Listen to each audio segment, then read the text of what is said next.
still Trekland HQ, and we are indeed live. Remembering Kirstie Alley and how. Yes, today, number 286 of Trekland Tuesdays live with me, Dr. Trek Larry Nemechek, coming at you here from the heart of Trekland for some sanity, clarity, and the big picture in everything Star Trek. So glad you could join us again on another Tuesday. Lots of things to get to today.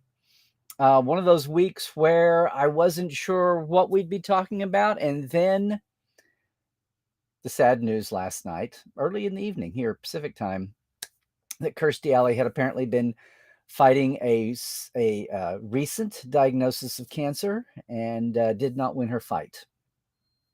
So look, if you are with us, if you're new to Tuesdays Live, jump in the chat here, introduce yourself, let us know where you're from. I'll get to the chat in a moment. I want to talk about both Kirstie and Savick and our memories and maybe a couple of stories, but also some once again, shining a light on the times we live in just a little bit.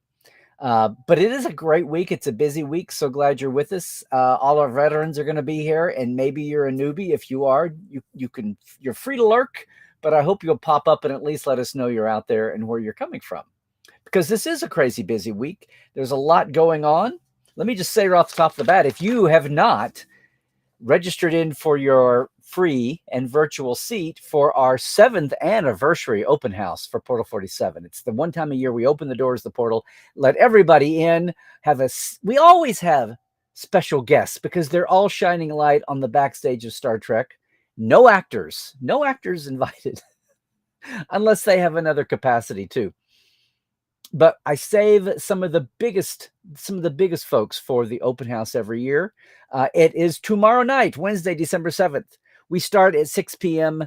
with, again, it's a taste of what Portal 47 is. So we start with an Ask Dr. Trek roundtable. Only this one has door prizes. And that's why we need you to register over at LarryNemechek.com. And then at 7 o'clock, I'll be joined by, yes, Ira Stephen Bear, the executive producer and showrunner of DS9. And of course, par the course, I'm going to be looking at not the same old, because there's been so much about DS9, books, documentaries even.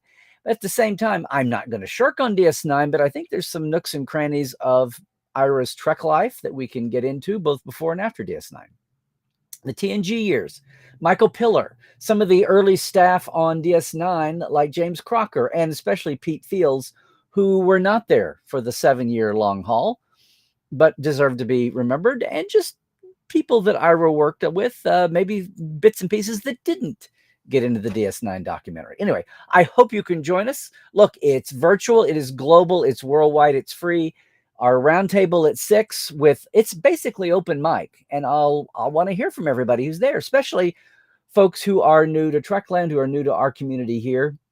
And then Ira at 7 for at least an hour, and Portal 47 guests notoriously often run a little long. So I know East Coast, it's late, but hey, you got to watch the evening news. You got to watch Ira. Come on.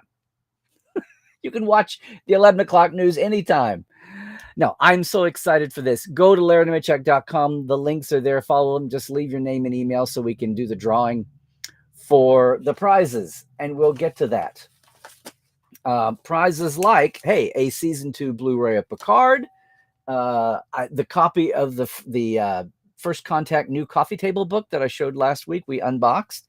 How about a season 2 DVD of Lower Decks, Blu-ray actually, and not 1 but 2 copies of the brand new Discovery season 4. So thank you to CBS and Paramount for all of those, and thanks to Penguin Random House for our book copy. Anyway, it's always a fun night. This is the 7th anniversary of Portal, which is there all year round.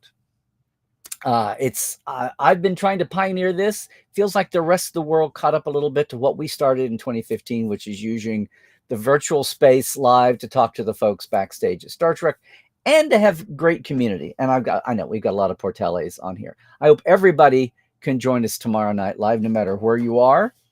That's exciting. Other things are happening, of course, around Trekland too. But no, it really was interesting. I've been on a real, I don't know about you, But I do other things besides watch Star Trek. And not even watch my Sooners. What a year. And docent out at Will Rogers State Historic Park for my guy Will. We binged watched, slow motion binged watched Foyle's War. I think I've mentioned that on a couple of places, and then got into not Inspector Morse, but went with his younger version prequel, Endeavor. And now we're going through Endeavor, and I've gotten sucked into it.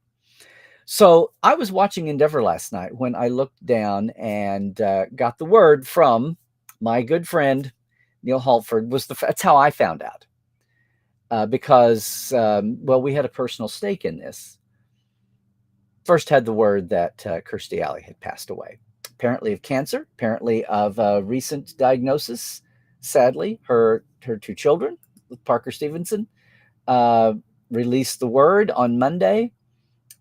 True and Lily Parker, very sweet on her Twitter account. Very, as you would expect in that kind of a situation. Thanked their doctors, talked about her life and zest, and yes, her children and grandchildren. So she had a blessed life that way. And of course, all the news stories, I'm sitting here looking at the Variety story. Everybody talks Cheers, obviously, and Look Who's Talking. And she even had, Veronica's Closet in some of her later sitcoms, and her weight loss championing. But of course, this is Trekland. And when we say Kirstie Alley, we think of course, Saavik. We think of Star Trek II, The Wrath of Khan. We think of the original Saavik. And we think of is it soft-putting to say what an impact that movie and her character had on us, even though obviously it was recast for the third one. We want to blame it on the manager that asked too much money. What do we want to blame it on? Cheap Paramount for not asking too much? I mean, you can see what Harv says. You can still hear what Nick Meyer has to say about that. Of course, he was directing and was not totally the only voice in the room about that. There were the budget guns at Paramount. And a lot of question marks, remember, going into Star Trek II. Very famously, just trying to get, the motion picture had run over budget. Most of it not Gene's fault. A lot of it was the accounting folks at Paramount trying to bookkeep their losses all through the 70s.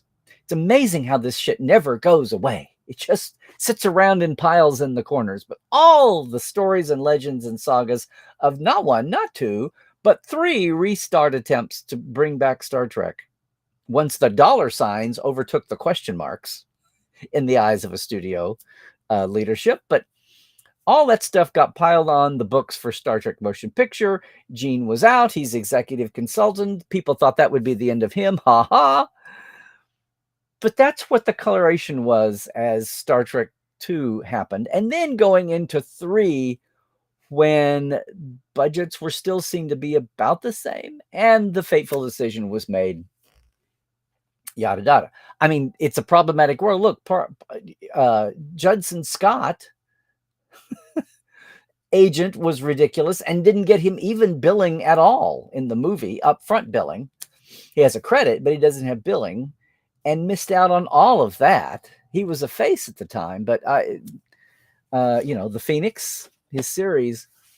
So, blunders like that happen. And it's amazing to think now about how those kinds of decisions and things are made. And so that's what set up for a couple of years there, for a storied couple of years. Kirstie's role was Saavik, and it was her breakout role. It was what brought it. I mean, she'd been working out there, but obviously Saavik is what put her on the map for casting agents. And maybe even that agent's decision was a little bit of snobbery. Maybe there was still a little bit of, pre-Geek Revolution 80s. I have a breakout talent here. And rather than see the potential of a franchise, he didn't want her to get stereotyped and pigeonholed. And so, no, we're just going to ask for a lot. And if they pay it, then we'll laugh all the way to the bank. And if they don't pay it, well, we're going to go out. She's made such an impact. She's so striking. We're going to run to whatever else we can. And obviously it happened. she replaced Shelley Long. She didn't replace her. She was a totally different character. But that slot in the show on Cheers is what launched her. Yeah, she had the movie career with Look Who's Talking and Travolta. It's, and then she's off and running with a career. And then after that, she's doing the sitcom. She's working. The variety show, we think about this, but she really did always work all the way through. And it's amazing how people have been reacting on Twitter. Some of the folks that worked with her, obviously. And I know Robin Curtis, love her to pieces. It's one of those things. It's almost like the two Darrens and Samantha. It's like it's like Roseanne. It's something with every show when someone is replaced. Although this was a movie, so you don't have 2652 Hike.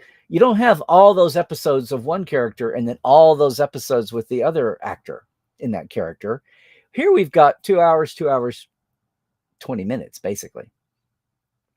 So love Robin to death, but there's just a certain impetus to you remember your first fondly. And I think that's where a lot of people will say they prefer Robin's Savick. And a lot of people were charmed by Kirsty and Savick, but they didn't ever quite see that being a Romulan. And yes, I know the backstory was supposed to be, she was supposed to be a Vulcan-Romulan hybrid. That was the original intention. That's what they cast. That's what they filmed with. That's what she cries at the funeral. That's why she does some not quite emotional, as emotional as Spock would be, even in the 80s. And that's why that was all retconned out. And by the time of the Star Trek 3 script, Robin could famously talk about all Leonard could tell her to do was be drier, be drier, be drier. And the fans are left wondering what happened. Well, that's the real world book. Maybe you say Savick was a little bit of a shock after her ordeal, and that's just her emotion. We have shouty Spock early. We can have smiley Savick. We can have flirty Savick before she straightened up and flied right. And then, of course, the by the time of 1992 and Kirsty's career is sky high, Nick wanting her to come back and be Savick for Star Trek 6. They didn't even consider Robin, rightly or wrongly. That's Hollywood, folks. And Kirsty and her agent saying, we don't want to go backwards 10 years. Looking at that as a sign of going backwards, not realizing what pop culture and the attitudes that actors and agents and writers and directors, for that matter, the attitude they have about cinematic universes now. All those Marvel actors do their Marvel bit, and then they go off and they make little movies. They go off and make Knives Out, what have you. So that was all before. She didn't come back to be Savick again. Savick, turned into Kim Cattrall's, totally putting the stamp on a completely different character. Gene Roddenberry in his dying months, or Gene or Leonard or Richard Arnold, not wanting Savick's character to be a betrayal anyway. So the way Valkyries turned out to be. So that is what that is. But that was a factor in the recipe of 6, reaching out to her and being turned down, and then not going with Robin, not even going with Savick, and having this. That's part of the lore of Star Trek 6. But it's part of also Kirsty's life. And again, it's the 80s and the 90s.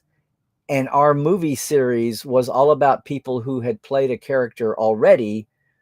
And the movies were the icing on the cake. Whether you're talking about the original series cast or the Next Gen cast. And any people that were their guest stars were either folks who were on their way up in these movies, or actors who had, Dame Judith Anderson, anyone? Actors who had made it and they had no ego to bruise. They had nothing to fear. It was either a great gotcha moment, or it was, it was another plum. It was another cherry on top of their career. They had nothing to fear by being typecast in a big budget role. They weren't in that pivot jump off time. So that's really the state of the Star Trek movies then. That's not been the case with the Kelvins under the JJ era. And that's one thing you can say. if you think about who's been the lead guest stars in those movies. But um, that was the world that Kirsty faced. But it's also a sign of where her career was then. And then, the world moved on and there was no need for Savick's. I don't know. That's a question. Has Laura Dex even approached? Had they thought about even having a Savick one way or the other? Did they not want to choose between Robin and Kirsty? I don't know. Something tells me that Mike would have found a way to go meta and make a joke out of the whole two casting, the way we do with everything on Lower Decks. I don't know. It's safe to say, though, that after her 2 years as Savick, whether it was her own instinct or her agent's instinct, her management, whoever was running her life that way, not to be involved with Star Trek, famously. After her years of excitement and being there, she was steered away from Star Trek. Not even, as we know now, convention appearances. It took a lifetime to go by. What, 45 years? 44 years? It took all that time to run by before she made, and of course, it was the 2016 Vegas convention, the 50th anniversary, 50 Fever, and among those caught up in it were Whoopi, and who had never had a Star Trek convention appearance, and Kirsty. Now, that was not Kirsty's first time. Famously, as I did in my posts, Kirsty got swept up in the net and was at the Ultimate Fantasy 2 weeks after it opened in the Ultimate Fantasy in Houston, 2 weeks after Star Trek II opened nationally, obviously. She and Merritt Buttrick both, and Harve Bennett down there, not Gene, but Harve Bennett. So all the saga and the Sturm und Drang, and yes, when we get the documentary finished, that whole saga will be part of that. Now look, Kirsty was 31 or so, born in 51. This is 82. She's 30, 31-ish when the movie's filming and when it's opening, and her career has broken wide open, and she's enjoying every second of that. She not only was at Ultimate Fantasy, though, / Houston Con 82. There was a Bay Area convention she was at. Laura Banks has told me about being buds with Kirsty. I'm sure it'll be in Laura's upcoming book. That's coming up very quickly, very quickly, about her Star Trek interactions and her life in Hollywood, and talk about life on the name a letter list. That'll be a good read too. A lot of good books coming up this way. Some insider, not so much insider tell all, but just inside, oh my gosh, this is amazing books. And like Andrea Kindred's, Andrea Kindred's book, Code Switch, and her Star Trek years. No, Kirsty really enjoyed those couple of years. She did 1 or 2 or 3 cons. And if you were lucky enough to be at one of those conventions, you, like me, could have her autograph on a Star Trek picture from back in the day. There was no merchandise. I have a black and white cast picture. I should have got it. Cast picture with her autograph. I have the picture at the moment she signed it, in the line with Merritt and with Laura and and with Carrie O'Quinn from Starlog. The underlings. No, the other insight I have on Kirsty, because the bottom line is we never got an interview together. This is one of my regrets. This is why my friend Neil, who was my DP, was the one who sent me the signal, got me the word. I had talked to Kirsty's manager at that convention backstage about sitting down to do it. And it was a little bit funny because I said I'd love to get her. We've got everybody else in the cast. And including Harve Bennett, who had passed by then. And he said, and I bet nobody took any money for it. I said, no. He said, okay, well, we were waiting to get further along to see what we had before we came back to her. So one of my regrets here is I never sat down and did the interview with her. Now, my good friend Dan Madsen, who's been our guest the past 2 weeks on Trek Files, the same way I love to look at a few people in Star Trek, like Nicole DeBoer. The first interview they did as in Star Trek was with me there. The first interview Kirsty ever did for Star Trek was with Dan for the then Star Trek II movie fan club newsletter. And we're searching for that right now. I know we reprinted it in our 150th issue. But Dan was the first one to interview Kirsty in those heady days. And it may have even been on the lot. I have to get the story. Actually, it's in this week's, it's in these last two editions of the Trek Files episodes, the one that just came out today. And last week as well. That's one of the stories that pops up. So you want to catch that, of course. No, here's the thing. One of the earliest thoughts I had about Kirsty, insights into her I had, was in the day. Never met her face to face. I never met her. I'm sure I met her in autograph line in '82 in Houston. But the insight I have of her is when I was in grad school at the University of Kansas for 2 years. And the first year was the fall of '82, which is why I'm an extra for 5 seconds in one frame of the day after, which Nick Meyer turned to after he wrapped up the Wrath of Khan. Can you imagine going from the Wrath of Khan to the day after the apocalyptic end of the world? I mean, there's lots out there. It's available now. Talk about a cultural landmark, both for the world and for the people of Lawrence, Kansas, University of Kansas hometown, which is where it was filmed. And not that Kirsty had anything to do with the day after, but that was very much in the air that fall. And it just so happens that one of my fellow grad students was a high school speech and theater teacher from Wichita. His name was Tom. And in one of the sit around the green room lounge bits between classes, and I was figuring out what the hell I was trying to do with my life, I'm going to go teach, get a doctorate and teach college. The subject came up because the Wrath of Khan had just come out that summer. And sitting around, it turned out that he knew Kirsty. He had had her in class in high school as a teacher. And he was talking about how her dad owned lumber yards, was a big lumberyard home center owner around Wichita. And how there had been, there were conventions around Wichita. And how he had a memory of her both as a student and he was he was a theater nerd for one thing. He was one step into fandom, even in the early 80s, even as a man in his, 40s. He was coming back to get his master's to up his, teaching potential, pay potential. But he talked about remembering Kirsty as a kid, as a teenage girl, and what a huge Trek fan she was.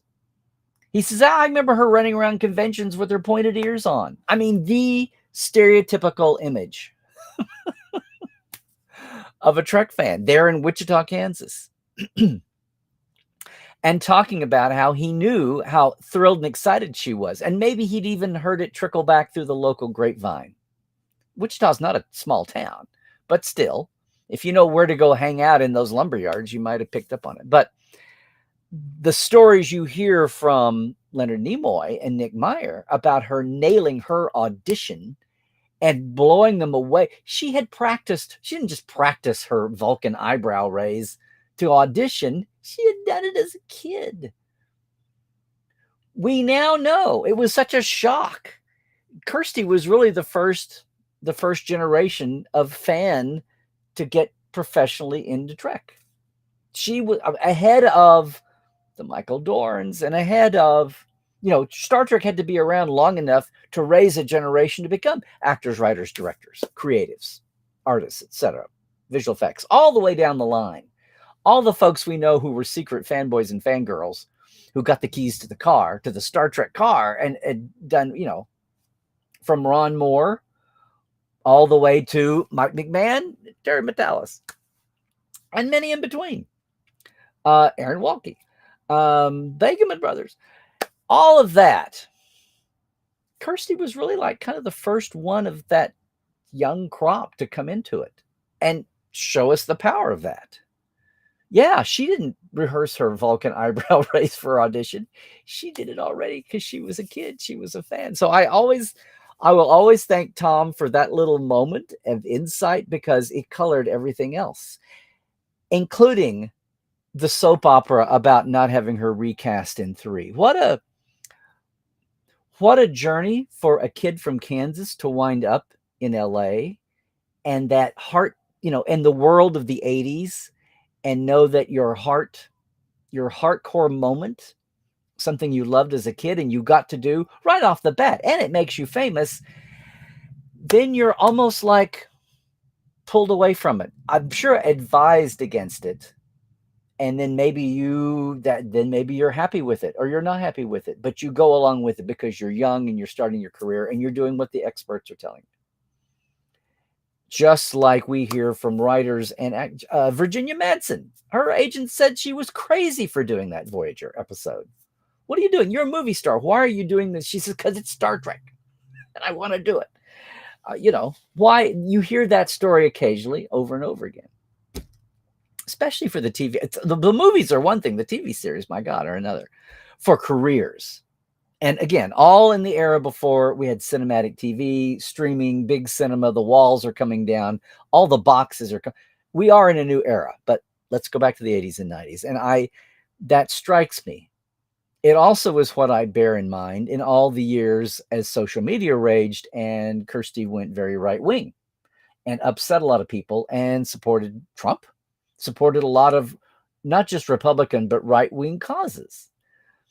And it disappointed a lot of people who still had memories of having their crush on Kirsty and Savick back in the day.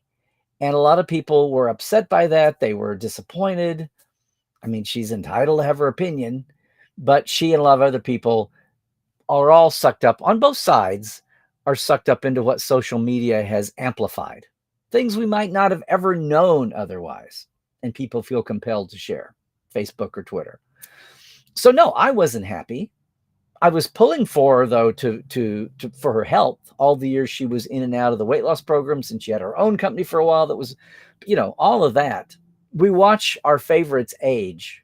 We're all aging, but we watch our favorites like that age, and sometimes we don't always get to write the script that we would have liked to write for them. But I will say I'm hoping this is a global phenomenon. I know it's not, but I'd like to think that somewhere there's hope. You will notice if you go back and look at her Twitter feed the last year or two or three, she had decidedly cooled off on her political output. She had totally got back into happiness and positivity and cute kittens and grandkids and pets. And, for a long ways back, a lot of the acidity of her, say, Twitter feed had evaporated. And whether that was totally conscious decision for persona or that was just her own life mellowing out. She's not on the treadmill of having to be perfect and worry about her appearance and worrying about her career moves. And I mean, she's got grandkids, for God's sake. She's a grandma. And the fact that it was only 6 years ago, that's what I say when you sit back and you look at the paths that actors and other celebrities and public folks take. I remember there was a time there right after Next Generation when Sir Patrick Stewart was not thrilled to be totally linked in. He was, it's a dance you do with yourself. How much do I want to do of this or not? You see it to some extent with a lot of actors and actresses. And eventually, when the years go by, it just takes some time to have the big picture, to have the perspective that you go, I need to do a lot of things with my life, and I have done them, but it's folly to run away with the thing that I may be the most famous for. After what's going to be on my tombstone long after I'm dead and gone. Well, in Kirsty's case, it apparently is going to be Cheers, and it's apparently going to be, Veronica's Closet. Oh, Look Who's Talking. I mean, she did win an Emmy for Cheers, a lot of nominations.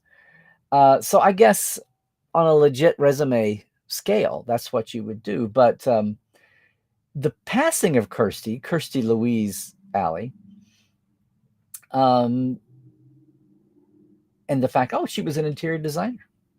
And yeah, whatever you think of Scientology, she was involved with Scientology and had fought a cocaine addiction. It was the 80s when she got popular. I mean, her and had been sober.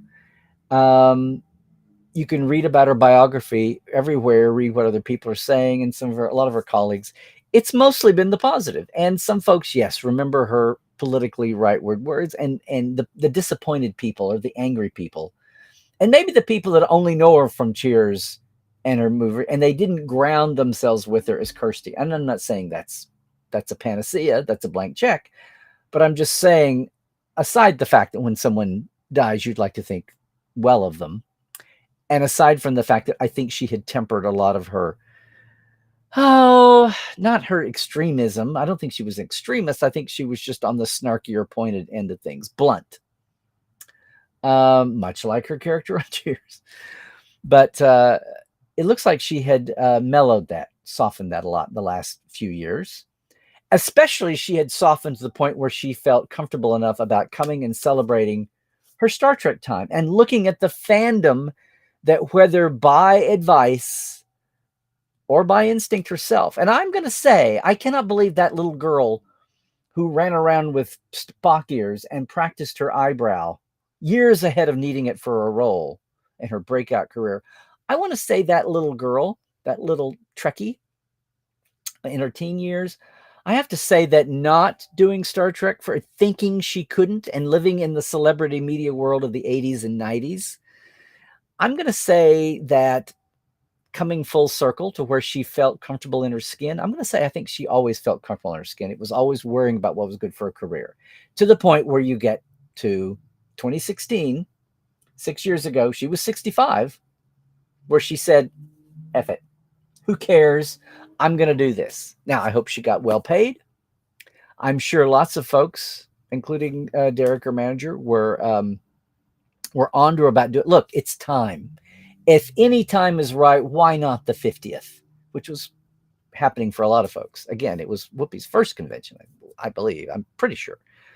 Aside from any, promo she did. I don't think she did promo for Generations, movie level promo. So, and a lot of Star Trek fandom, old and new, veteran and newbies. Everybody was on the same page. Unless you were there at the Bay Area or in Houston in 82, nobody had ever had the chance to see, hear, catch her at a fan convention, much less a Trek convention, and much less the biggest one in the world. So a lot of people are on square zero. They're on even ground to have experienced that in 2016. And it was a moment. It was a moment. And having her up there. And I think she was, to say hello to her backstage and have the conversation with her manager. But I think I'd like to think that was some closure. Not to get morbid. Oh, I'm going to be gone in 6 years, so I'm glad I did this. I just think that was, and it's not that she still embraced it. Again, she had a family. And on the sum of things, it looms large in our mind, but in her world, look at her resume. It was one feature movie, and that's her connection to Star Trek. On the on the ledger sheet, in the great tally of movie credits in IMDb world, it was one movie. One big non-mistake that she didn't wind up going on with it in terms of the times. But it was great that she had that closure, that she had that full circle for her and for the fandom. That was right as her toxicity was about to take off as far as social media goes. So I'm glad that happened then, because if it had waited until the last year or two, maybe not so much. But then again, this onset cancer seems to have been not just diagnosed, but come on rapidly. She chose to live it out quietly with her and the family. And now we have the news. And it just leaves us looking at her, another entertainer's career. Some of our thoughts about that. There have been far more problematic entertainers in the world and still than Kirstie Alley. It was just her comments and thoughts on Twitter versus actual deeds. I don't think she ever assaulted anyone or defrauded anyone. And I think maybe she was feeling some remorse the last year or two, or at least a change of heart, because she definitely had changed her public persona the last year. It had softened much. So I'm hoping that she passed with some peace. I'm hoping that our fandom anyway. Again, this is what we do in this day and age when our heroes sometimes disappoint us in real life. But I'd like to think that this was not among the major disappointments.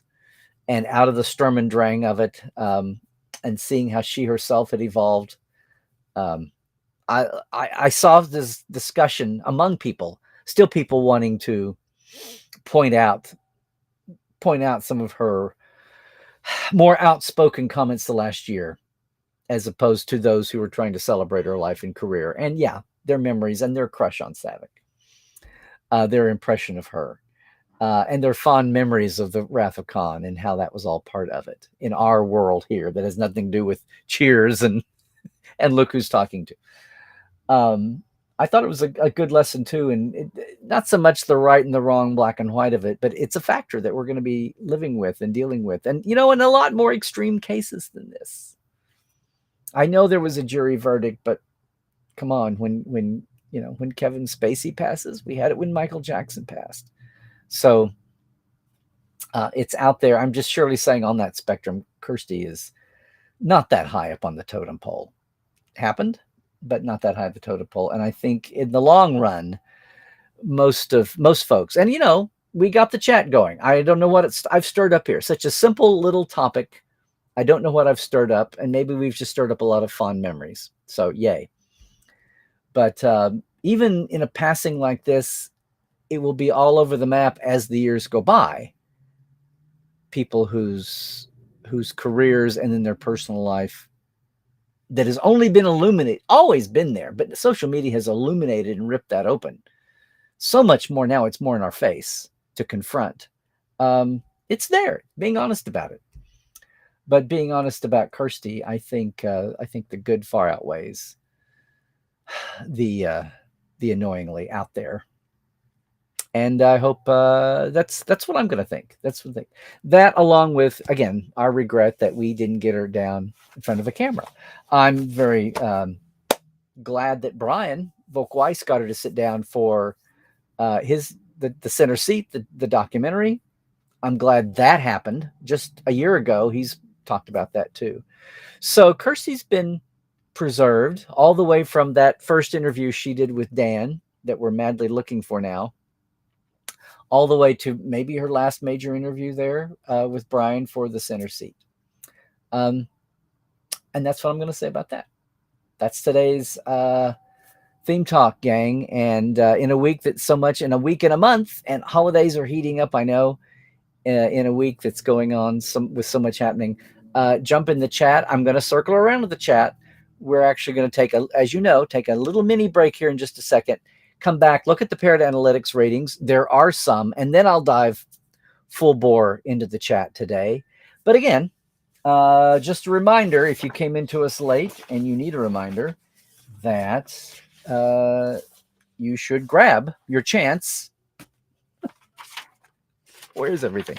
You should grab your chance to get your ticket free. It's virtual, but you want to be there for the drawings. Get there at 6 o'clock. 6 o'clock. Pacific, 9 Eastern. And yeah, I know that's 3, 4 in the morning for all of our European friends. With Ira. Roundtable first, drawings, and then Ira at 7. It's our 7th anniversary open house for Portal 47.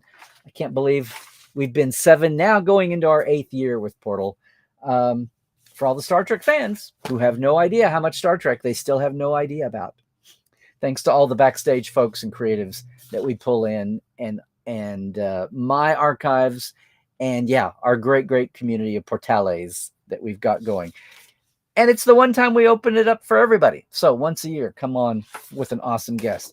Also to say, while you're on my page, LarryNemechek.com, to find your click in to save your free ticket and get the info back about where to go. And don't forget, submitting questions in advance so you avoid during the show rush, okay? Just a reminder that next July, for 10 days, Los Angeles and San Francisco, Terrace at Geek Nation Tours and I are having, first time in 6 years, speaking of 2016, the West Coast Away mission, which will have more celebrities involved. That's just 4 of them. We're going to have some more coming up. That's in July. And then also, if you're in town for the cruise or not, that's March 4th, by the way, before or after, we've got a one-day special Trekland Treks. I call it the LA Away Days. Four of the biggest sites we can go to in a day. If you're in town, be on the cruise, and you spent some extra days to putter around LA because you're from the rest of the country, and the cruise is leaving from LA this year. So check that out. It's all there on my homepage. You can head off to the links. So much happening. But as always, I want to thank our Patreons again, our TTL Club, Diana Hopkins, Lawrence Todd, Keith Rombach, Nathaniel Robinson, Robin Wilson, Anne Marie Siegel, Justin Portieth, Andrew Dezemski, Pranakasha Productions, Gay Cleveland Lundstrom, and Glinda Bruton. And yes, our live wires, Halbert Gunn Johnson, Robert McLean, Alan Huensi, J.R. Poole, Byron Bailey, Dave Gregory, and Casey Shafsky. We just started a new month, but Patreon is a way to support creatives, project by project or month to month even. If you want to help me, $5-10 simple. It's easy. Patreon.com/Trekland Live is where to find me. You might find somebody else you want to help and support. I do appreciate it. We're about to make another step forward, as it's been in the, we keep debating exactly how this is going to look, but some add-ons are coming. Don't want to blow it up too big, but we're going to evolve a little bit in the new year. And I want to thank all of our Patrons for helping that, and welcome anybody else aboard. Just like I welcome you to check out this week's Trek Files from Roddenberry Podcasts. I mentioned earlier, Dan Madsen's back with us, looking at the early days of not just what became the official club magazine and Communicator magazine, RIP as of 2005. And me getting to edit it for the last 7 years before we went into license weirdness and buyouts and all of that. But also just the relationship between studio and the media, Star Trek and the media, and especially the official studio-born media, and the constraints we had to deal with when the independents, who weren't official, got to run scat-free. And the one time he blanked that. He beat the game when he was first at it. Yeah, the Trek Files, podcast.roddenberry.com for all the great Roddenberry podcasts. Speaking of which, I want to do a shout out to Mission Log, John and Norm last night. Thank you for mentioning the open house this week. Also, T. Rick Jones at Daily Star Trek News did us a very nice story this week. If you're on their newsletter and getting their daily deep dive, narrow dive, whatever you got time for in the day. Thanks to a lot of the folks who have been helping get the word out. Thanks to Ryan and Melissa and Anne Marie and everybody at, I say the Seventh Rule, but Star Trek and Chill Friday night had me on, and I got to mention Open House too. So trying to get the word out there.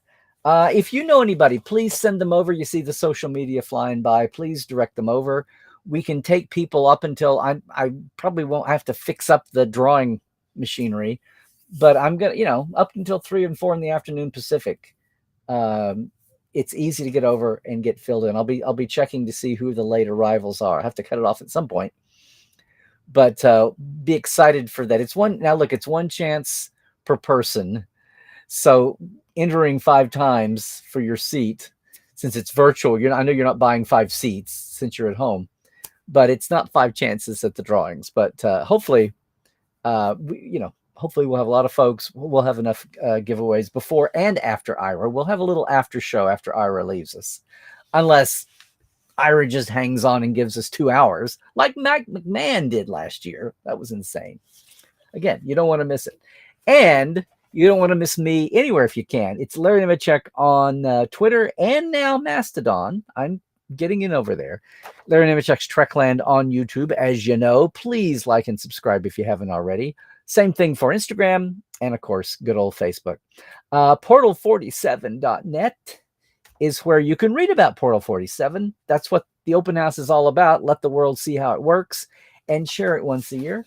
Appreciate you going over and doing that. And, if you are with us live, you're into the chat already. If you're watching us later on YouTube, you missed all this liveliness. Please leave a comment below, though. Even so, it's not live. These things will be around for a while. And maybe you can join us live sometime.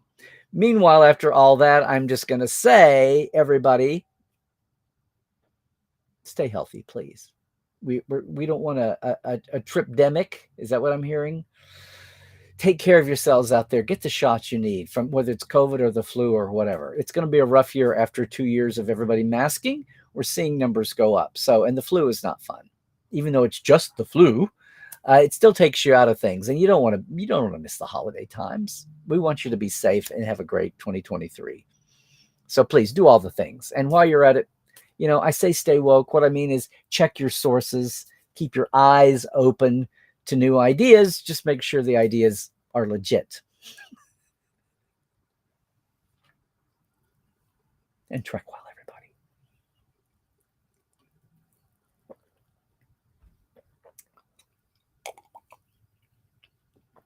Don't go anywhere. That was our mini break for all you new folks. And again, for new folks, if you're coming at us on Facebook, you're only going to see the Facebook comments in chat. If you are with us on Twitch or YouTube, you're seeing it all. You're seeing it all. And speaking of seeing it all, guess what? Amazeballs, this week, the Parrot Analytics actually updated for last week. Parrot Analytics is a company we've been watching since the dawn of Discovery. They'd been around for a couple years before that, but they're trying to make sense of popularity in an era when digital programs and their networks don't have the numbers out there the way, broadcast networks did and still do for commercials, for ad rates, and we get to see what's number one and what's not, even if you have issues with the Nielsen methodology. Well, that's nothing different. That's still the same. But it is there. It is there. And where is, boom, there we go. So it was interesting. There were new numbers posted. So Parrot scours the internet country by country. They post country by country. We get the American weekly top 10 of digitals and non-digitals. Especially of interest when all of the modern Star Trek world has been on CBS All Access, now Paramount Plus. It's been digital too, right? Except for that one carrier in Canada that's actually terrestrial ratings that we actually get real ratings for. But in this case, the week of through December 2nd. So, oh my gosh, it's new, it's modern.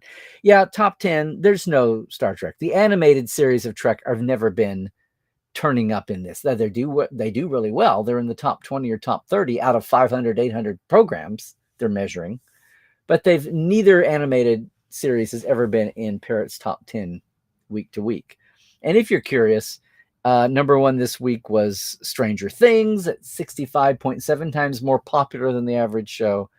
Then Wednesday, and her dance, Titans, The Mandalorian, Andor, The Witcher, 1899, Warrior Nun, and The Peripheral. Peripheral is top 10, number 10, at 28 times the popularity. And if you want to compare it to the real world, everything Walking Dead, my God, is the finale season, 70.1 times the popularity of average show. That's the benchmark. SpongeBob at 68. Then Stranger Things, the number one digital, the only digital. Then Game of Thrones, Saturday Night Live, Sesame Street, Rick and Morty, The Simpsons, My Hero Academia, and Breaking Bad. And the reason I call out number 10 on the digitals there at 28 is we go over and let's look at the fresh episode dropping series, Prodigy.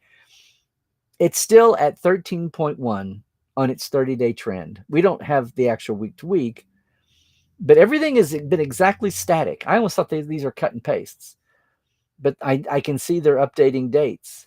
Go away. The trend line here, 13.9% growth in popularity. Okay. But as a 60-day, it's been kind of flat and a little dippy. It's interesting. It's going to be the little animated show for kids that more and more adults are finding out about, and so should you. But as far as the big mass picture goes, Prodigy's pulling in third, which is still, we sit here and talk about it like it's not taking off and it's in the top 30. That's still an outstanding. That's still the top 2.5% of all, as Parrot measures it. That's their category. It's still in the top 2.7% of all shows in the U.S. last week that they're measuring. It's never been out. No Star Trek series has ever been out of the the top 2.7%, the way Parrot measures it, which is online activity. So there you go. Just as a comparison, though, Prodigy's sitting at 13.1, where it's kind of been for ages. It's been at between 13.1 and 13.9.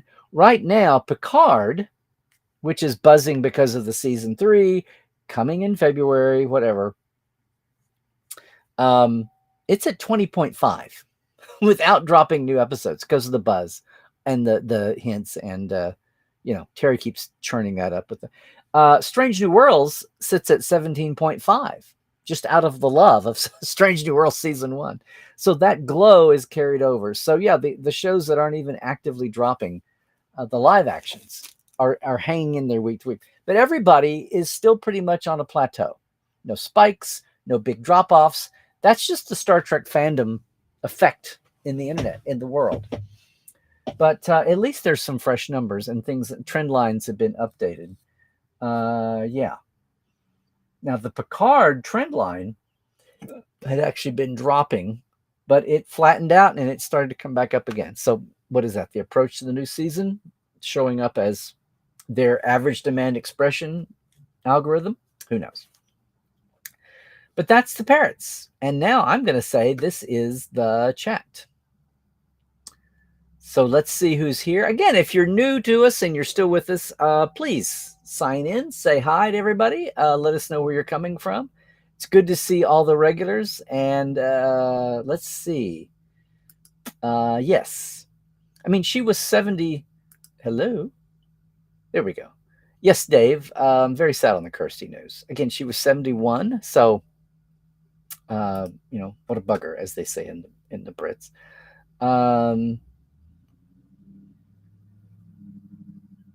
Yeah, this is kind of what people are saying. In fact, I saw one, John, where somebody said, if you love Kirstie Alley, donate to cancer research. If you hated Kirstie Alley, donate to cancer research. Here's one thing we can all agree on, which I thought, at the very least, there's that. There is that. Hi, Carl. Hope December is not treating you too badly either. And over here, it's just me trying to do all the things. Trying to plan for next year, keep pumping up everything Trekland, trying to enjoy Trek myself, and bringing what I can to it. A lot of plans, as always. Chuck A. Hi, Chuck. You've been with us before. You're new, but I don't know.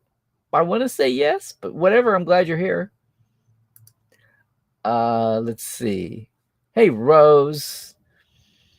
Only 26 hours to go. 26 hours to go to my open house. 24 plus 2. No, my open house is 3, 6. Right now, from now, not from when you posted this, it is 24. It's 27 hours for me, but we'll see. Dave, thank you for holding down the frontier on the Twitch side. There you go. Hi, Anne-Marie, and thank you once again for jumping in of all the kind words last week on Netflix and Chill. Let's see.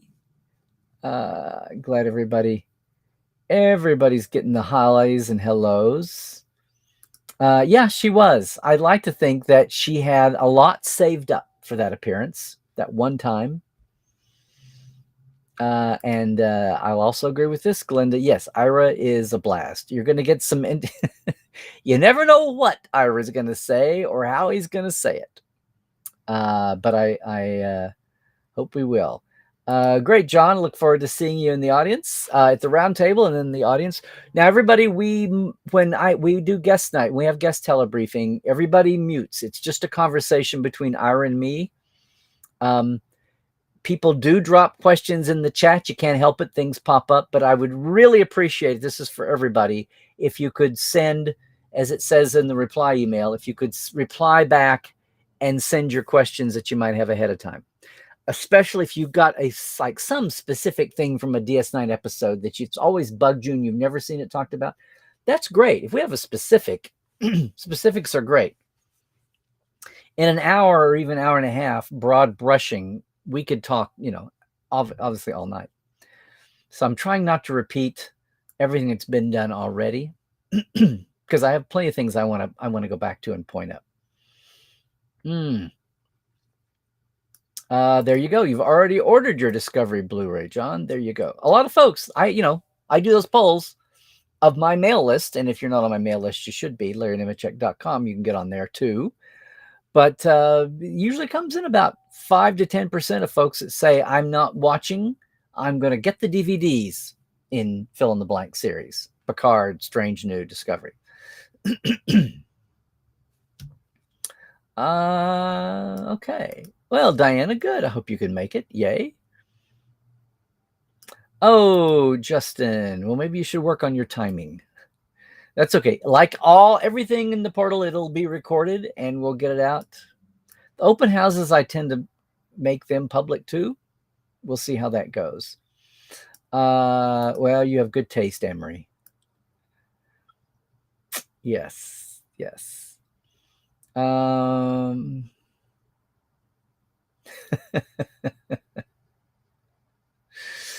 The cloud crowd is watching me. What's funny is it takes 10-15 seconds for the chat to populate in here, so I know I've actually got contact at the beginning. No, we forgot to update the title from last week on everything. Oh no, Tobias, just passing through. Oh no. And this is true. We have so many false choices thrown at us. Why not both? I would say yes. Who's your favorite Savick, Kirsty or Robin? Yes, absolutely. Now, what is this you're saying here, Christoph? Kirsty owes her career to a casting agent that thought she looked half Vulcan and half Romulan. Genuine. Well, could be. Again, she had practiced being Vulcan, so yeah. Interesting way of putting it, John. Robin was a better Vulcan. Kirsty was more charismatic. Well, again, they cast to be half Romulan and half Vulcan. So part of that was, how does the face wear the makeup? The 1981 era makeup. Oh, that's good. Yay. See, Robin has embraced her Trekness. I think for a while she was a bit like, she did the Terry thing. She did the Terry Farrah thing where she thought she had, the ending of her relationship, she thought fandom either didn't care or disliked or whatever. And fandom loves everybody. Star Trek fandom loves everybody. I'm going to say. Christoph, what can you tell us about that press buffet turned crisis panel at Con of Wrath? Okay, I'll wait for the DVD. No, that was a moment where it was supposed to be a press buffet with the press, but things had already gone so wacko that when they came down, Harv Bennett put out the word to just let everybody in the door because the fans weren't getting answers to why things are falling down. And that room had legitimate press, but the legitimate press was soon dwarfed like 6-1 or 10-1 by fans who were cramming in there, just hanging off the rafters in this ballroom section, or this, ballroom meetup room, to see what the hell was going on after a day and a half of chaos. And we have audio of it. We have a transcript, and we're trying to find video, but we've got pictures galore. And I was there. That's what it was. The hotel never put out any food. There was a little bit of food, and it quickly was allowed to get old and was never replenished after they realized there was going to be nobody to pay for it. There you go. She is. Robin is a class act. Yes. What are we saying? Hi, Narda. I think Savick is a wonderful character. Kirsty had a softer, more vulnerable side, whereas Robin was more matter-of-fact, logical Vulcan. You also love Kirsty and Cheers. She was hilarious. Right. Well, again, the whole Savick thing was the concept of the character changed. And look, Leonard was directing 3. Nick did 2. So by the time 3 was put into motion, the idea behind Savick changed. They didn't want to cloud the issue with this half Romulan business. What does that even mean? They didn't want to do that. They just she's Vulcan. Just keep her Vulcan. We didn't say on camera. We took out all edits of any mention of her being half Romulan. All we have is a problematical tear, and it's not like we've never seen Vulcans cry. Exactly. Christie did an amazing job playing a half Vulcan, half Romulan. It was a mistake for letting to director to put. Yes. Well, there you go. And remember, the villains in Star Trek 3 originally were going to be, and this all may flow into that. The villains weren't going to be Klingons. They were going to be Romulans, which is why the bird of prey stuck to the ship. They didn't change it. So if she was part Romulan and the Romulans were adversaries, would that have set up a conflict of interest or a perception of that in some heart? You know, that would have been something they could have played with at some pivotal moment. But it went away, and so did the Romulan adversaries. But you know, it's when, you know, creativity and creation is a pot of flux. Everything is in flux in the beginning. The act of creation, you never know. That's why I love the roads not taken, if we're even conscious of them. Sometimes the road's not taken, nobody wrote it down, and nobody will even remember it until something sparks something years later. Well, this is nice. I haven't seen anything publicly from Robin. It's kind of the Terry Nikki thing. Neither one of their faults, but it's an awkward thing maybe to deal with later on. Anybody ever see a Kate and Genevieve meet up? I don't think so. I think he was aware. If nothing else, I'm sure Harv was aware, and in their collaboration. Really, Spaceman 42. Hi from Texas. Well, hi back, Spaceman 42. You're my answer to everything. Do we know you by another name, Spaceman 42? Do you have a brother named Spiff? Christian, you always admired Kirstie's Savick interaction with the original cast and the Wrath of Khan. If her character hadn't worked, we may not be talking about Star Trek in the same manner 40 years later. Absolutely true. Absolutely true. It was one of the sparks that, I mean, you know, you've got Ricardo Montalban, and it sure didn't come out from the script's pedigree, although it was amazing what Nick did pulling 5 elements together from 5 other draft scripts. Interesting how this has brought up everybody's memories of Robin, which is just fine. Yay. There you go, Glenn. There you go. Happy to send it along.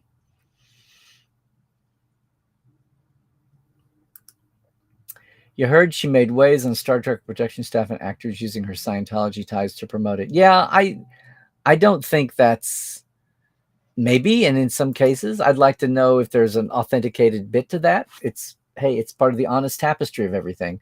But I think it was more just bad management advice left her out. Or, you know, they priced her too high. It wasn't that they asked for too much money. That was the point. They wanted to throw such a high figure that so that it wouldn't be up to them to turn them down. They would be turned down. It's like, are you going to fire me or am I going to resign? She didn't want to resign from the part. She wanted to be fired, or her handlers wanted her to be fired, not resign from it.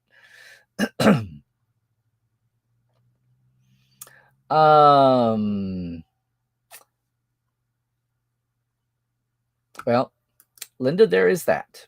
Although sometimes Twitter gets pulled up as a news source, it's hard to avoid news stories about the really extreme cases. But I know the Firefly folks went through this with, Adam Baldwin as Twitter got big. I think he's kind of mellowed a little too. We'll see. Of course, I'm hoping the world has mellowed a little bit. You have no hate for anyone because of who they vote for, and the world would be at a better place if everyone thought the same way. That's very true, Narda. I'll just say in defense that sometimes some people aren't content to let it sit at that. If it was only just about who we vote for and it's our own business, 1960 or 1970, 1950 would be a lovely place in some ways. In some ways. Deep Space Nine Eastern, as Ryan Husk would say. There you go. Do I think the Ultimate Fantasy had any influence on Kirsty's reluctance to be involved in anything Trek related? I don't think so. I think it was really about, I think she was planning to do some more Trek things. I think it was, because soon after the movie opened, because they went right into the Star Trek 3 development, I think by the end of the year of 82, in the next 6 months, is when everything fell down with the casting, because they had to develop the script and know what they were standing with. And I think that all went, I mean, I should check that and see if like people like Nick have talked about or put a time to it. I'm a little hazy on that, but I think if it's not out there, we could push it and figure it out.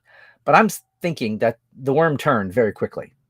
This was still in June when the Ultimate Fantasy happened. Con of Wrath happened. Hi, Dan. Dan, I think you've been with us before, but hello again. Many of our favorite Trek actors have been equally as saucy as Kirsty. Saucy, that's a good one. Regarding political issues, just from the other side of the aisle, are we going to dwell on that as much when they pass? Or are we going to kick Kirsty specifically because she dared to? Well, again, I'm not kicking her. I've seen people, I have seen some do it, and that's why I'm bringing up the point. See what the end of your comment was. Are we going to dwell on that as much as when they pass? Or are we going to kick Kirsty specifically because she dared to come out as a conservative? I think what gets people always with Star Trek is that political viewpoint runs counter to what the main thrust of Star Trek is in the big picture of things. So, and the original creators of Star Trek. So, that's for that. It's not just a matter of 50-50 evenness or equal treatment or whatever. But like I said, I'm trying to point out that I think she had backed away from a lot of that, or seen that was, problematical for whatever reason, or maybe she was, whether her own views changed or she was just tired of it. Maybe.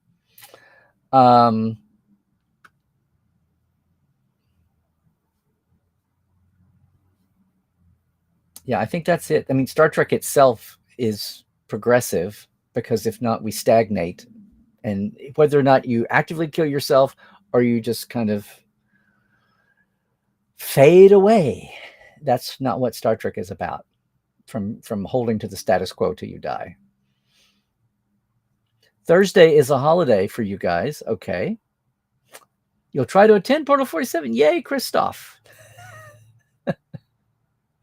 Probably subscribing during the stream because it arrives here that same Thursday. Okay, well, cool. I appreciate your effort.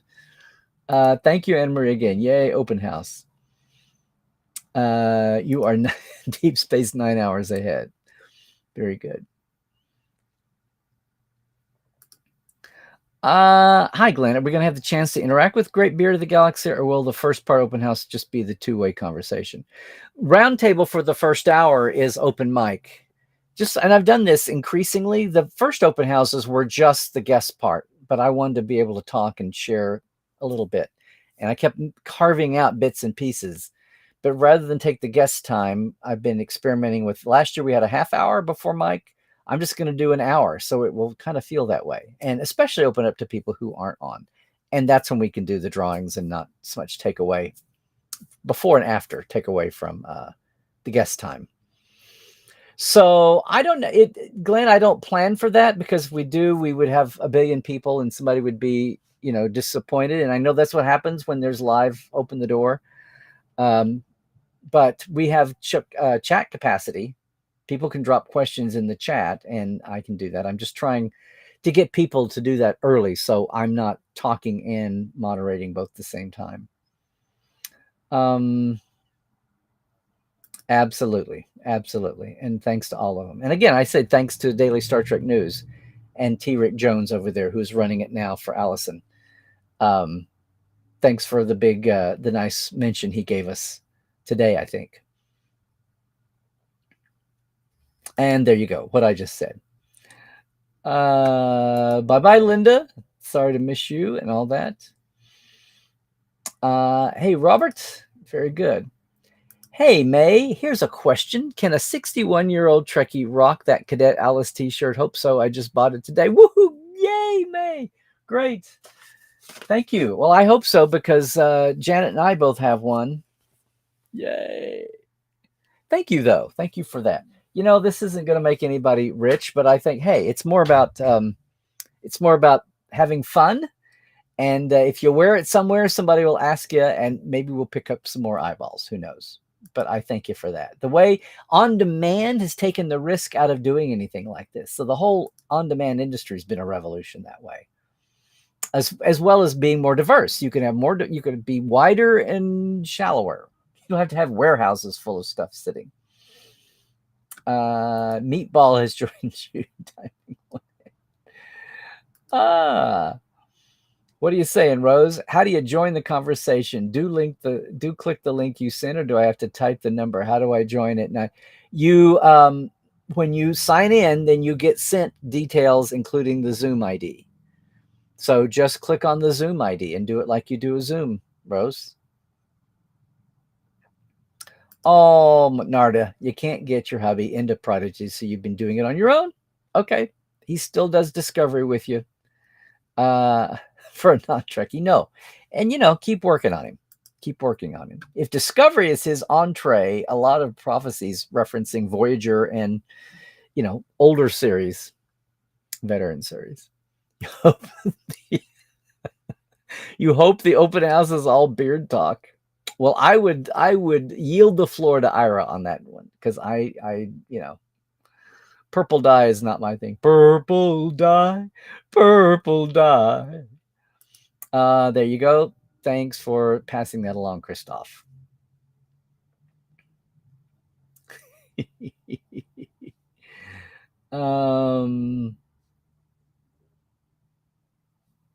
Oh. Okay, Nathaniel, we understand. Got it. Good to know, though. Robbie's directing on Resident Alien. Okay. All right. Hey, Marcello. Glad you were there. Balloonhead. That is you. I was trying to remember who Balloonhead was. Okay. Tomorrow's panel with Ira. You're so excited to meet him and catch up with you again in possible meetings. Yay. Well, that's what it's all about, Marcello. Thanks for coming by today. And here's the thing, gang. When I created Portal 47A, I was pioneering something that did not exist anywhere. Not just the fact that it was virtual, but the fact that we weren't talking to smiling face actors. We were talking to everybody, the other 90% of Star Trek that give you what you know as Star Trek, whether that's writers and designers and actors, or just people that can tell you, what the mood was that day because they were there. They were a grip or they were a stand-in. Or, they were worked at craft service. I have not had a craft service. I have not had Chaco on yet, but we've had, Steve, the security guard, who has a billion stories. So it's, again, the board is back there. That's maybe 20% of the faces we've had in 7 years. And at the beginning, all I was thinking about is what can I give to Star Trek and have it as a business. And the one thing I did not think about actually was the community that would spring up. And we've got an awesome community, just like we have a TTLers community here. And a lot of them are Portales. And a lot of Portales aren't at the live events. They just enjoy the recordings of the roundtables and the guests, obviously. And when I share from my archives. So, and they take advantage of a discount here and there on a Trek tour or something. So I didn't really think about the value and the strength of community when it was just like, what can I do? What can I do? And that's been a real blessing, but that's partly just the social media revolution is community and the family around our communities. And it certainly came to pass our Life Support Live community. And a lot of you guys are here today too, still. So. But anyway, I'm glad you can make it, Marcello. Yeah. And yeah, Robert, I know you're just joining us a little later, but there you go. Hi, Oren. Glad you could make it. Hope everything is going well with you. We were just talking about Kirsty's passing and some little bits and pieces and bits and bobs, even a couple of problematical things, but I think in hindsight, they're a tiny part of the picture. And of course, talking about our open house tomorrow night. And obviously, I don't know who didn't enjoy her. There are some people that prefer Robin Savick to hers, but I don't know who didn't enjoy her. Right? Absolutely. Yeah, this is true. This is the truth, Rose. At 6, it'll be 2 a.m. for the round table and 3 a.m. UK time for Ira, and an hour later for Central Europe. So greetings and sanitation, JR. Okay. Good deal. Good deal. Did you catch me there, Dave? Okay. Dave's doing the drinking game from Life Support Live there. When someone sings, take a drink. Well, there you go. There you go. Let's see. Are we getting close to the end here? Hasn't Ira become a face of the franchise? Perhaps not as prominent as the actors, but he is known among people who follow the franchise on par with J. Michael Straczynski. Yeah, well, I would think so to some part of the fan base, but I don't know exactly what you're getting at. You mean like if he's that much of a face, why is he part of Portal? Why is he a Portal guest? Well, actors. Certainly Mike McMahon is out there. Of course, the showrunners and Aaron's getting there, but the showrunners on animated series, they have a lot less competition. The voice actors are out there like Tawny. That's one thing. Or if they're a celebrity in other ways, it's a lot easier for them than it is when you've got a cast full of actors. Henry Alonzo Myers has got Anson, et cetera, et cetera, et cetera. And he's happy just to be a writer. And I think that's, Michelle Paradis is the same way with Discovery.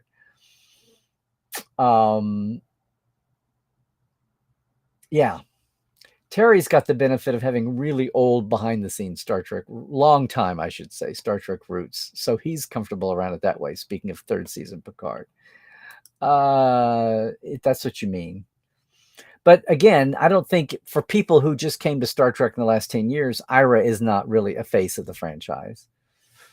And the writers didn't get their faces out until the last 10, 15 years. The documentaries have been a great boon for that. But back in the day, nobody was doing Zoom chats every other week the way the current, producer writers get to do.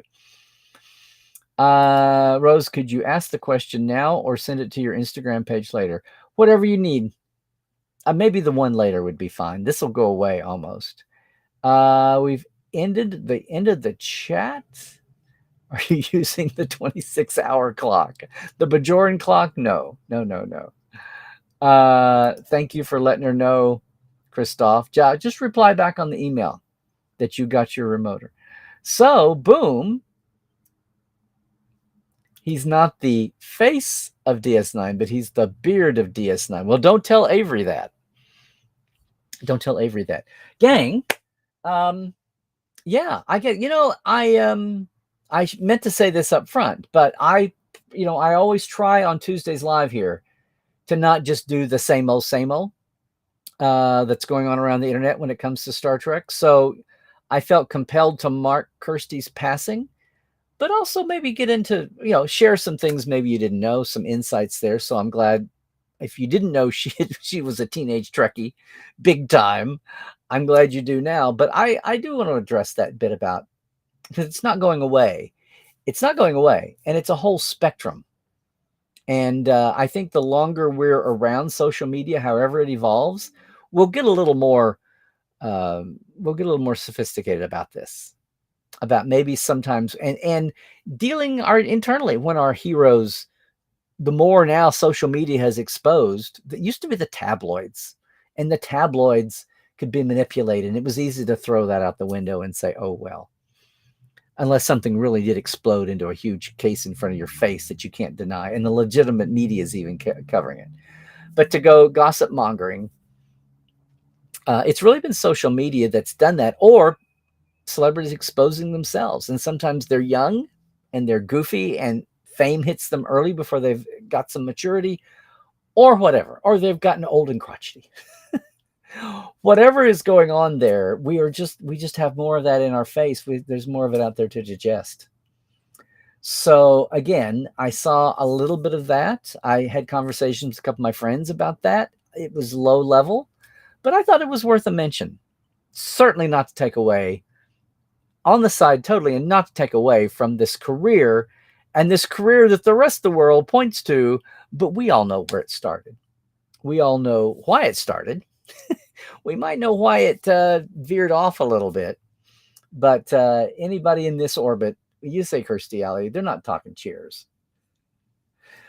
Much less you look who's talking to, and they're sure not talking Veronica's Closet. No, we're all going back to Savick, the original savior of the franchise, number 7 maybe, the Wrath of Khan. And she will always be part of that. And again, so glad that she had that kind of closure, comeback, full circle convention in 2016. So that's it. That's it for today, gang. So thank you for joining me on for another Tuesday. We'll be back next week. I do plan to survive the open house tomorrow night. And, just once again, I want to thank, first off, all of our Patreons. Yay. Thanks so much. How about I do that? There we go. Yeah. Gang, thanks much for all of our Patreon folk there for helping out, and into the new year. Thanks so much for that. Again, if you are interested, when you go to my homepage, LarryNemechek.com, you can get the link for the big tour in July.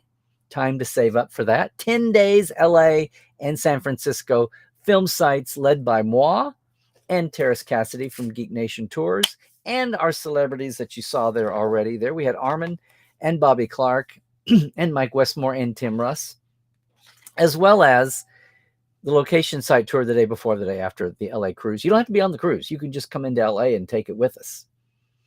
Alrighty. It's not just for people on the cruise. You're welcome to jump in. It'll be starting and stopping in Hollywood, and we may have some hotel information very soon. But again, that's all there, as well as, the info. What did I do? What did I do with my sign? Well, open house is tomorrow. That's very strange. Open house is tomorrow, gang, and hope you can join us. Go to LarryNemechek.com. The button's right there. I was grinning face as you saw it. Leave us your name and email. We'll send you the deets about it, and you'll be registered for door prizes when we're there. As always, Trek Files is up. It's Dan Madsen talking about early studio media and his newsletter and some of the stories from those days. We've got the document this week is another part of his early day newsletter. It became Communicator later. The Trek Files on Facebook and also at Roddenberry.com, where all the other Roddenberry podcasts are. Hey, if you want to join our Patreon, it's patreon.com/Trekland Live. I mentioned $5 or $10 a month for a shout out and for access. I know it's coming. Once again, on Twitter and Mastodon, I need a new card. It's Larry Nemechek. It's Larry Nemechek's Trekland on YouTube. Please like and subscribe there, as well as Instagram and Facebook. Portal47.net. You can check out all the features of Portal 47 now ahead of the Facebook if you want to. This week, as well as the open house, gang, I've got some gift sources. You can go to the TeePublic shop and look for gifts there, including a holiday Trekland t-shirt even. Yes, we've got Cadet Alice items there too. I've got a couple more things. I'd hope to have them ready for today. December is slipping away already, but I'll be talking about it over the week and for sure by next Tuesday too, and I'll have them by open house time too. So if you're looking for some Trek, different kinds of Trek gifts at all price tags, we got you covered. We've got you covered. And if you're looking for late presents, we'll have that too. One of them up right now, our TeePublic store. That's it. That's it. Thanks so much for joining us again on another Tuesday. Who knows what the next week will bring? We'll see. Prodigy remains awesome and surprising to everyone. It's not just a kids show. I urge you to. This week is episode 7, right? Take a look if you can. Meanwhile, I hope to see as many of you as possible tomorrow night. Tomorrow night's open house, finally, with all the storm and drang around things this year. But finally, and I can't wait to turn Ira loose on the world with you guys and gals and peeps. So until tomorrow night for a lot of you, but certainly by next Tuesday, stay healthy, do all the things, please. Stay woke, check your sources, and Trek well, everybody.